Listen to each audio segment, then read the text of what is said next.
নমস্কার সবাইকে তপাস কিচেনে। বন্ধুরা, আজকে নিয়ে এসেছি একটা দোসার রেসিপি আপনাদের জন্য। একটু অন্যভাবে তৈরি করেছি নারকেলি দোসা। একটু নারকেল দিয়েছি বেশি পরিমাণ, টেস্টটা ভীষণ ভালো হয় এভাবে দোসা করলে। আর আমি যেভাবে করেছি এভাবে যদি আপনারা করেন ভীষণ ক্রিস্পি হবে আর টেস্টিও হবে। চলুন দেখে নিই। তার জন্য আমি নিয়েছি বাটির মাপে 1 বাটি বিউলির ডাল আর তার সাথে 3 বাটি রেগুলার চাল। আতপ চালেও করা যায়, অসুবিধা নেই। আর নিয়ে নিলাম মেথি, 1 চামচ মেথি দিয়ে ভালো রকম 4 থেকে 5 ঘন্টা ভিজিয়ে রেখেছিলাম। এবার বেটে নিয়েছি। বেটে নেওয়া হয়ে গেলে এর মধ্যে বেশ কিছুটা নারকেল আমি অ্যাড করে দিলাম। টেস্ট দুর্দান্ত হবে এভাবে নারকেল দিয়ে করলে। অল্প লবণ দিয়ে ভালো করে নারকেল আর লবণটা মিক্সড করে এটাকে রেখে দেব 2 থেকে 3 ঘন্টা। এখন যেহেতু গরম পড়ে গেছে, ফার্মেন্টেশনটা অনেক তাড়াতাড়ি হয়ে যাবে।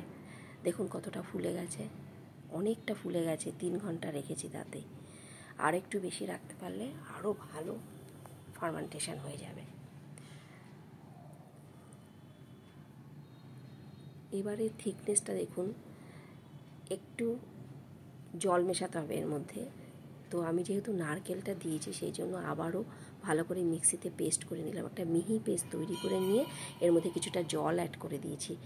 এবার যে থিকনেসটা আছে ঠিক এই রকমই রাখতে হবে। গ্যাসে একটা ফ্রাইং প্যান বসিয়ে 5 মিনিট ধরে বসিয়ে রেখেছি।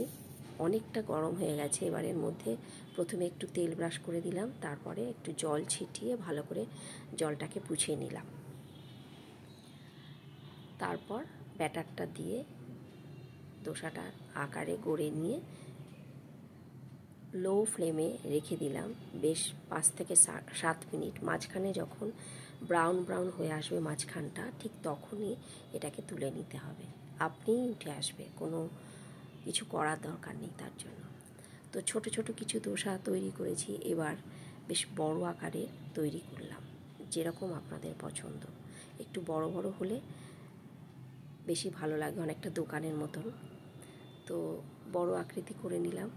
দোসাটা যখন এরকম মাঝখানটা ব্রাউন হয়ে আসবে সেই সময় উপর থেকে তেল, ঘি, মাখন যে কোনো একটা দিয়ে ব্রাশ করে দিতে পারেন, তাহলে আরও টেস্ট লাগবে বেশি। দোসাটা হয়ে গেল সুন্দর ক্রিস্পি দোসা।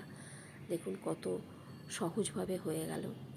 এভাবে করবেন আপনারাও, বাড়িতে করে কমেন্ট করবেন যে আপনাদেরও আমার মতন এরকমই হলো কি না। চলি, আবার দেখা হবে অন্য কোনো রেসিপিতে আপনাদের সঙ্গে। সবাই ভালো থাকবেন।